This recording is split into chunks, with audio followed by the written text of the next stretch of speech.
ایران وار کا over view لے لیتے ہیں. ویسے تو ڈیلی ہی ہم اس کو کور کر رہے ہیں، لیکن اب ایک جنرلی ہم دیکھتے ہیں کیا کیا اس وار میں ہو رہا ہے اپ ٹو ڈیٹ. اسرائیل کی طرف سے ایران پہ حملے ہوئے ہیں، بہت زیادہ ایران کی طرف سے جوابی حملے اسرائیل کے اوپر ہوئے ہیں.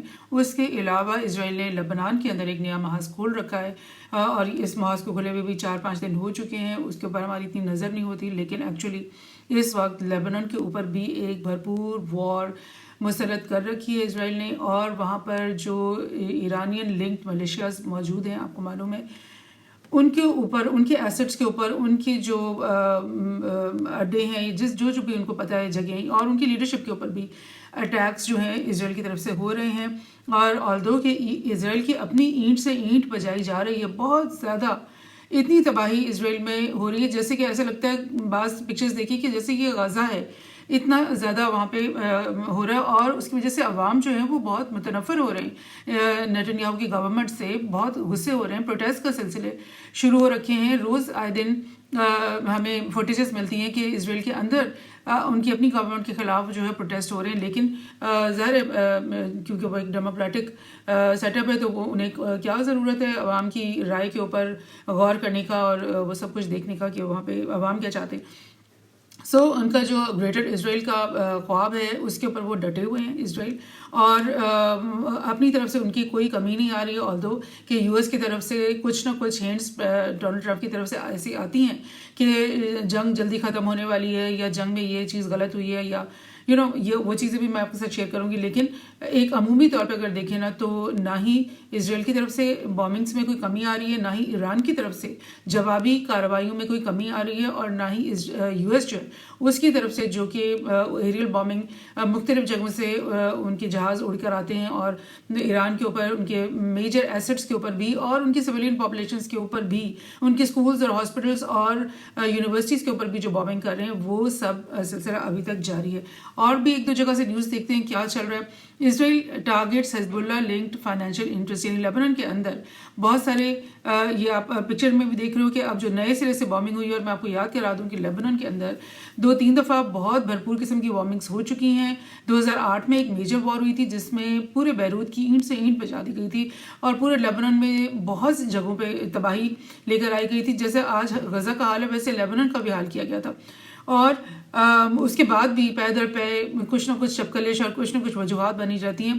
غزہ اور اسرائیل کی جو 2.5 سال سے طویل وار ہو چلی ہے اب تک، اور جو ابھی حتمی طور پہ اس کا اختتام نہیں ہوا، اس میں بھی حزب اللہ کیونکہ مستقل غزہ کی ہیلپ کے لیے اسرائیل پہ حملے کرتا چلا آ رہا تھا، تو اس کی وجہ سے اسرائیل کی طرف سے لیبنان کے اندر حزب اللہ کے ٹارگٹس کے اوپر بے شمار بومنگس ہوتی رہیں. اور جو لٹانی ریور سے نیچے کا ایریا ہے، اس میں سویلین پاپولیشن عمومی طور پہ جو ہے وہ ایویکویٹ کروا دی گئی تھی. وہاں پر صرف یعنی ملیٹنٹس ہی بچ گئے تھے. تو یہ سلسلہ اب دوبارہ نئے سرے سے شروع ہو رکھا ہے. ایک اور جگہ سے دیکھتے ہیں، انٹرسٹنگ خبر ہے کہ یو ایس کا F-35 جو کہ اسٹیلتھ جیٹ ہے، اور جو کہ دنیا کا ٹاپ ناچ یعنی ہائی اینڈ ترین جو سب سے تیز، سب سے لیتھل، سب سے پریسائز، اور بہت ہی اسپیڈی فائٹر جیٹ سمجھے جاتے ہیں. اور سمجھا جاتا تھا کہ، اور یو ایس کی طرف سے بلکہ یہ دعویٰ کیا جاتا تھا کہ F-35 کا مقابلہ کوئی بھی نہیں کر سکتا. F-35 جہاں پہ لانچ ہو جائے وہاں پر آپ سمجھو کہ دشمن کی ہار ہی ہار ہے، اور اس کے لیول کا کوئی جہاز ہی نہیں ہے جو اس کے برابری مقابلہ کر سکے.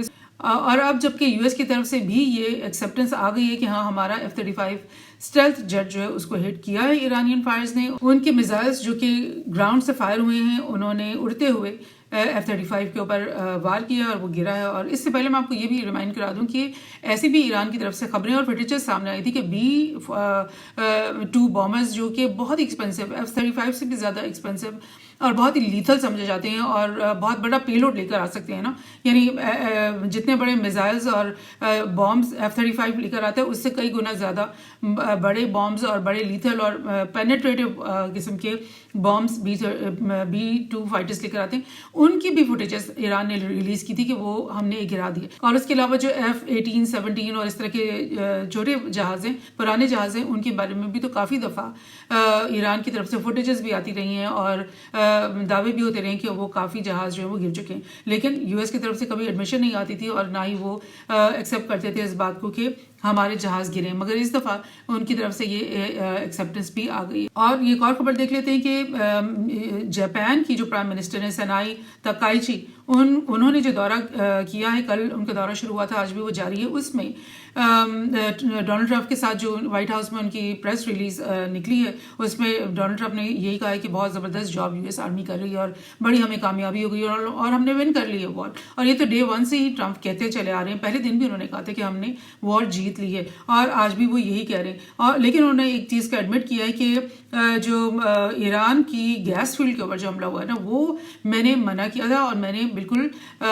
اس میں میرا کوئی حصہ نہیں ہے. اور نیتن یاہو نے خود ہی اپنی مرضی سے یہ اٹیک کیا تھا، اور اس کے بعد میں نے نیتن یاہو کو تنبیہ کر دی ہے اور ایڈوائز کر دیا کہ مزید تم نے ایران کی کسی گیس فیلڈ کے اوپر حملہ نہیں کرنا، کیونکہ ایران نے جو فارمولا اس وقت لاگو کیا ہوا وہ یہ کہ ٹٹ فار ٹیٹ. اگر تم ہماری گیس فیلڈ پہ کرو گے تو ہم تمہاری گیس فیلڈ پہ کریں گے، اگر تم ہمارے بینکس پہ کرو گے تو ہم تمہارے بینکس کے اوپر ٹارگٹ کریں گے. سو جب ایران کی گیس فیلڈ کے اوپر ٹارگٹ ہوا تو اس کی ریٹیلیشن میں ایران نے فوراً یہ قطر کی گیس فیلڈ پہ اور سعودی عرب کی ایک میجر گیس فیلڈ کے اوپر حملہ کیا. تو اس سے جو ہے ظاہر سعودی اور قطر اور یہ سب لوگ بہت پریشان ہوتے ہیں، کیونکہ یہ ان کی لائف لائن ہے، ان کی اکانومی کی سب سے بڑا فیکٹر ہے، بہت ضروری ہے ان کے لیے.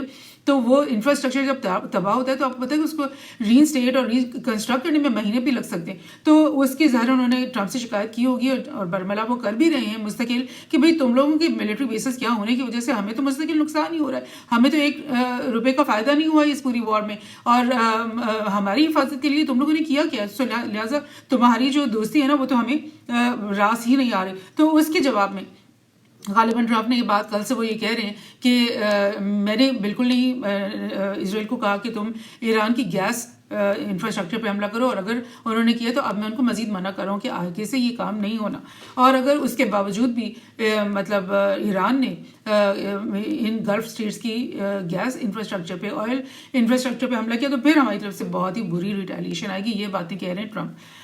پینٹاگون نے $256 بلین کی مزید فنڈز مانگ لیے ہیں یو ایس گورنمنٹ سے، اور وہ کہہ رہے ہیں کہ ایران وار اگر لڑنی ہے اور اس کو آگے لے کے چلنا ہے تو پھر ہمیں $256 بلین تو فوراً دے دو. اور اس خبر کے آنے کے فوراً بعد ایک تو یو ایس کے اندر پہلے ہی عوام ناخوش ہے اس طرح کی وارز سے، جو کہ وہ سمجھتے ہیں کہ ہماری وارز نہیں ہے، ہم خواہ جا کر دنیا میں کیوں وارز لڑتے ہیں. اور پھر یہ بھی بہت زیادہ بات ہو رہی ہے یو ایس میڈیا میں کہ اسرائیل کی وار ہے، اس کے لیے ہمارے ڈالرز کیوں خرچ ہو رہے ہیں، اس کے لیے ہمارے فوجیوں کو جا کے اپنی جانیں دے رہے ہیں. اسرائیل کے تو فوجی فرنٹ لائن پہ آ کر نہیں مر رہے، لیکن یو ایس کے بہت سارے فوجی ہلاکت پذیر ہو چکے ہیں اب تک. سو یہ سارا نیگیٹو پروپیگنڈا اور میڈیا میں ٹاکس جو ہیں یہ یو ایس کے اندر چل رہے ہیں. اور یورپ میں بھی اس دفعہ جو بھی میڈیا ہے، جو بھی لیڈرشپس ہیں، وہ ایران وار کے حق میں بات نہیں کر رہی ہیں، بلکہ یہ ہو رہا ہے کہ کسی ایک دن اگر کوئی فرانس یا جرمنی کے جو لیڈرشپ ہے وہ کہتی ہے نا کہ ہم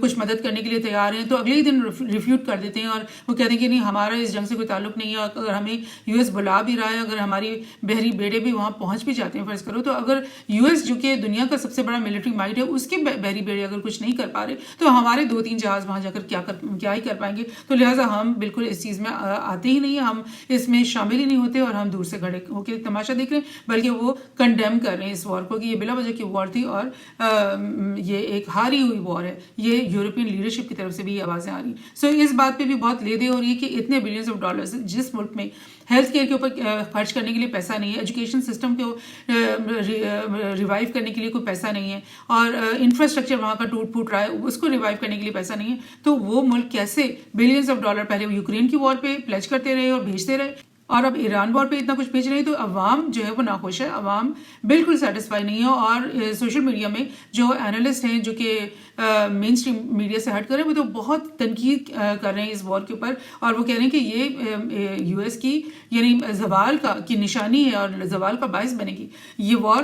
اور جو فائنینشیل کرائسس ہے جس پہ کی زد میں یو ایس اور یورپین ممالک آئے ہوئے ہیں اور اس کو مطلب روکے رکھا ہوا ہے ان کی اقدامات نے، وہ اس وار کے نتیجے میں اور اس وار کے اینڈ ہوتے ہوتے وہ فائنینشیل کرائسس ڈیپلی ہمیں ہٹ کر جائے گا، اور ہم لوگ بالکل جو ہے نا وہ تھرڈ ورلڈ کنٹریز غالباً بن جائیں گے. اس طرح کی باتیں کرتے ہیں یو ایس کے اور یورپین اینالسٹ جو کہ اس وار کے بارے میں ڈیلی بیسس پہ کوریج کریں. سو ایک اور جگہ سے دیکھتے ہیں، Europe's fertilizer prices surge due to Iran war and dependence on Russia. پہلے بھی میں نے پروگرام میں آپ کو بتایا تھا کہ ایران خود ایک فرٹیلائزر کا مطلب ریجنل سپلائر ہے، چائنا ایک بہت بڑا سپلائر ہے اور رشیا بھی ایک بہت بڑا سپلائر ہے. تو سارے یورپین کنٹریز میں یہ سستا فرٹیلائزر پہلے آتا تھا رشیا سے. تو اب وہ اس وار کی وجہ سے کیونکہ رشیا ایران کے ساتھ کھڑا ہے اور وہ تمام اس طرح کے اقدامات کرے گا جس سے یورپ اور ویسٹرن الائز جتنے بھی US کے ہیں وہ تنگ پڑیں، تو انہوں نے یہ فرٹیلائزرز کی جو ترسیل ہے وہ اس کو روک دیا. تو اب جو فارمرز کو ضرورت ہے وہ فرٹیلائزرز موجود نہیں ہے. اور آپ کو پتہ ہے کہ آج کی بوئی ہوئی فصل کٹنی ہوتی ہے چند مہینوں کے بعد، یعنی آنے والے 6 مہینوں کے اندر جو بھی فصلیں تیار ہونی ہیں اس کے اوپر افیکٹ آنا شروع ہو گیا ہے اس وار کا. جو یعنی وار اگر آج بھی ختم ہو جاتی ہے نا تو آنے والے 5-6 مہینے میں بھی اس کے اثرات اور اس کی جو نقصانات ہیں وہ سامنے آتے چلے جائیں گے. اور کچھ ہم فوٹیجز بھی دیکھ لیتے ہیں. یہ غزہ کی فوٹیج ہے جو عید کا دن آج پورے اسلامی ممالک میں، گلف سٹیٹس میں، تمام میں آج ہی عید کا دن ہے اور یہاں پر عید کی نمازیں پڑھی جا رہی ہیں اور غزہ کے یہ حالات آپ دیکھ رہے ہو. ظاہر بومنگ 2-2.5 سال جاری رہی ہے اور کنسٹرکشن کے لیے ابھی یہ پہلا دن بھی شاید وہاں پہ سٹارٹ نہیں ہوا. تو لوگ اسی طرح خیموں میں مقیم ہے، اسی طرح سے ان کی تمام بلڈنگیں جو کھڑی بھی دکھائی دے رہی ہیں وہ قابل رہائش نہیں ہے، وہ ایکچولی بومنگ کر کے انہوں نے توڑ پھوڑ دی ہیں. تو یہ حالات ہیں غزہ کے اور اس طرح سے یہاں پہ عید منائی جا رہی ہے. ایک اور فوٹیج ہم دیکھ لیتے ہیں. یہ تیل اویو کی جو کیپٹل سٹی ہے اسرائیل کا، وہاں پر کتنی تباہی ہوئی ہے. یہ بالکل ریسنٹ فوٹیج ٹویٹر پہ سامنے آئی ہے اور اس میں بے شمار جگہوں پہ ڈفرینٹ لوکیشنز پہ یہ بہت زیادہ تباہی. اور جو بلڈنگز ان کے ارد گرد ہوتی ہیں نا آپ کو پتہ ہے کھڑی ہوئی دکھائی دے رہی ہوتی ہیں تصویروں میں، لیکن وہ قابل رہائش نہیں رہی ہوتی کیونکہ جو بام کا افیکٹ ہے وہ ان کو کی بنیادوں کو بھی کھوکھلا کر چکا ہوتا ہے. ان کے بھی اندر اتنی تباہی مل چکی ہوتی ہے کہ وہ قابل رہائش نہیں ہوتی. سو یہ ہے تیل اویو کا وہ نقشہ جو کہ اب لوگ کہہ رہے ہیں کہ یہ تو غزہ ہی لگ رہا ہے، یہ تو اسرائیل لگ ہی نہیں رہا. ایک اور فوٹیج دیکھتے ہیں. الجزیرہ نے نکالی ہے کہ ایرانین میزائلز جو ہٹ کر رہے ہیں اسرائیل کو وہ ان کا سلسلہ ختم نہیں ہو رہا. دن میں رات میں ڈیلی یعنی 60 سے پلس ویوز آ چکی ہیں اور ہر ویو میں آپ کو بتاتی رہی ہوں کہ ہر ویو میں 100-150 میزائلز ہوتے ہیں، اس میں ڈرونز بھی ہوتے ہیں. یعنی ایک ویو جب آتی ہے تو آپ سمجھے کہ 150 ٹارگٹس ہٹ ہو جاتے ہیں اور بڑے پیمانے پہ تباہی پھر جاتی ہے. تو یہ سب کچھ ہو رہا ہے اسرائیل کے اندر بھی. اور ایک بہت انٹرسٹنگ خبر وہی جو پہلے بھی میں نے آپ سے مینشن کی کہ F-35 جیٹ جو ہے وہ ہٹ ہو گئے اور یہ ABC نیوز والوں نے اس کو ایکسیپٹ کر لیا. Telling ABC News tonight a US F-35 stealth fighter on a combat mission over Iran was hit possibly by hostile fire. The stealth fighter making an emergency landing at a US base. The pilot tonight reportedly in stable condition. And tonight questions about how the stealth fighter, nearly invisible to radar, could have been hit. It comes invisible ہوتا ہے. یہ stealth fighters جو ہیں وہ radar پہ نہیں آتے. پھر بھی کیسے ایران کے پاس وہ ٹیکنالوجی آ گئی، وہ ریڈارز آ گئے جو اتنی باریک جو اس کی جو بھی ویوز اس میں سے نکل رہی ہیں ان کو انہوں نے کیپچر کر لیا اور ان کو اس کو ہٹ بھی کر دیا. اور ایک ایسا جہاز جو انوینسیبل قرار دیا جاتا تھا اس کو وہ ہٹ ہو گیا، وہ گر گیا ہے. اور جو اس کا پائلٹ ہے اس کی حالت جو ہے وہ کنڈیشن وہ اتنی اسٹیبل بھی نہیں بتائی جا رہی. تو جہاز تو ضائع ہو گیا اور پائلٹ جو وہ پیراشوٹ کر کے باہر نکلا ہوگا تو لیکن اس کی بھی حالت ٹھیک نہیں ہے. تو یہ پہلی دفعہ بات آئی ہے کہ US نے ایڈمٹ کرا ہے. اس سے پہلے جتنے بھی جہاز گرے ہیں ان کے اوپر بات اگر ہوتی بھی تھی تو وہ یہی کہا جاتا تھا کہ فرینڈلی فائر کی وجہ سے وہ ہٹ ہوئے ہیں، دشمن نے نہیں ان کے اوپر حملہ کیا. مگر یہ جو ہے وہ دشمن کے وار سے گرا ہے یہ اسٹیلتھ F-35. ایک اور بہت ہی انٹرسٹنگ نیوز ہے. Iran has shown nuclear weapons that United States and Israel are extremely concerned about. اب کیونکہ آپ نے حملہ اتنا بھرپور کر دیا ہے، اس کی اینٹ سے اینٹ بجا دی، تہران کو جو ایک کھنڈرات میں تبدیل کر دیا، بہت سارے اور سٹیز کو بھی نیست و نابود کرنے کی مہم جاری ہے. آپ کا تو رک ہی نہیں رہا سلسلہ. آپ نے تو 10,000 سے زائد بام آج سے ایک ہفتے پہلے گرا دیے تھے، اب تو 20,000 بام گر چکے ہوں گے ایران کے اوپر. ان کی ملٹری فیسلٹیز لے لیں، ان کے اسکولز، کالجز، ان کے ہر گورنمنٹ آفس کو انہوں نے گرا دیا. تو اب جو فوٹیج ایران کی طرف سے نکلی ہے اس میں وہ دکھا رہے ہیں کہ ہمارے پاس تو نیوکلیر ویپنس ہیں. اور جو بات ٹرمپ کی طرف سے کچھ دن پہلے آئی تھی کہ ہم نیوکلیر آپشن بھی استعمال کر سکتے ہیں، اسرائیل بھی باتوں باتوں میں کہہ دیتا ہے کہ نیوکلیر آپشن ہمارے پاس تو ہے. تو یہ وہ بتا رہے ہیں کہ تم اگر نیوکلیر یوز کرو گے تو ایران کو تو ختم کرنے کے لیے شاید تمہیں 2-4 مارنے پڑیں، لیکن اسرائیل کو ختم کرنے کے لیے تو ایک نیوکلیر بام کافی ہے. اور اگر یہ فوٹیج نہ بھی آتی تو تبھی ہمیں معلوم تھا کہ رشیا اور چائنا جو ہے وہ جتنی اسٹرانگلی ان کے اوپر کھڑے ہیں، انہوں نے بالکل یہ میسج دیا ہوا ہے کہ اگر ایران کے ساتھ یہ اس طرح کی حرکت کی گئی تو پھر اس کا بدلہ آپ لوگوں کو فوری طور پہ ملے گا. اور ویسے بھی نیوکلیر بام کی اور نیوکلیر آپشن کی جہاں تک بات ہے اس کے بارے میں تو پہلے ہی ایک تھیوری ہے میوچل اشورڈ ڈسٹرکشن کی، MAD اسے کہتے ہیں، کہ اگر ایک پارٹی جو ہے وہ بٹن دبائے گی نیوکلیر کا تو ساری ہی پارٹیز بٹن دبائیں گی اور وہ پھر سوچیں گی نہیں اور پھر پوری دنیا تباہ ہو جائے گی اور انسانیت the way we know it وہ پھر ایگزسٹ نہیں کرے گی، انسانیت کی ایک ایکسٹینشن ہو جائے گی دنیا سے.